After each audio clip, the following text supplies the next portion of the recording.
É raro, mas acontece bastante. Eu estava atendendo uma pessoa hoje que trouxe uma situação, uma dificuldade que ela tem, que ela fica muito irritada quando ela é interrompida. Por que eu falei que é raro, mas acontece bastante? Porque volta e meia acontece isso, de uma pessoa trazer uma situação e eu lembrar das minhas questões, das minhas dificuldades, das situações que eu já tive que superar. E eu lembrei que eu tinha muita dificuldade com isso também, de ser interrompido. Eu ainda tenho um pouco, vou ser bem sincero com você. Eu ainda tenho.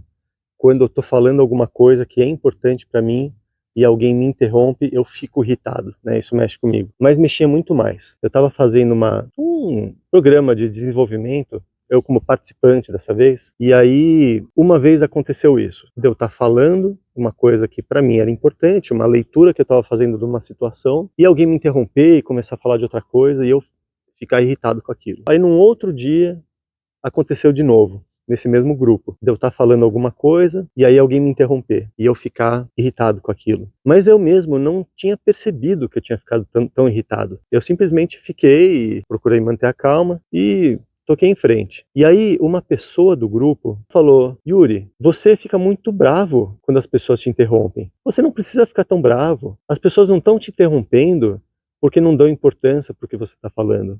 É simplesmente porque é o fluxo natural da conversa. Todo mundo aqui interrompe todo mundo. Não sei se você já percebeu. E aquilo que essa pessoa me falou me trouxe uma reflexão profunda, porque eu comecei a perceber que o que me incomodava quando alguém me interrompia é porque eu interpretava aquela interrupção como uma falta de respeito, como uma falta de interesse naquilo que eu estava falando, como uma falta de interesse em mim, uma atitude da pessoa que me interrompia de que eu não era importante. E aquilo mexia profundamente comigo. Esse sentimento de que eu não era visto como alguém importante, de que eu não importava para as pessoas. E é interessante a gente perceber que existe o fato e existe como a gente percebe o fato. A interpretação que eu faço desse fato, a percepção de que a pessoa não está me respeitando, a percepção de que a pessoa não está nem aí para aquilo que eu estou falando, a interpretação, né, o julgamento que eu faço de que a pessoa não tem respeito pelas pessoas, de que as pessoas são mal educadas, um sentimento de que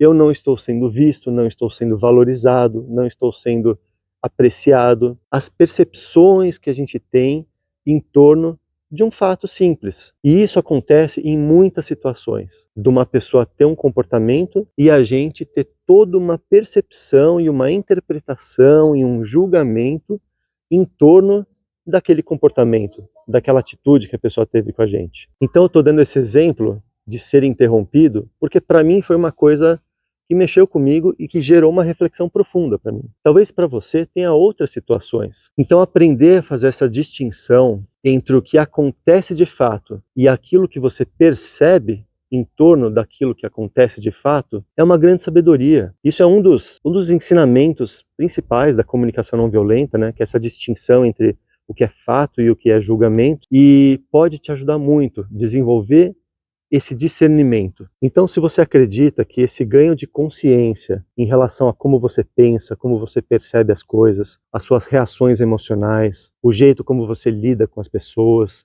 o jeito como você expressa aquilo que é importante para você, se você acredita que isso é importante para melhorar a sua atuação enquanto líder, eu tenho um programa de mentoria que eu chamo de comunicação consciente e liderança interpessoal. Me manda uma mensagem, a gente marca uma conversa e eu te explico direitinho como é que funciona o programa, como é que eu posso te ajudar.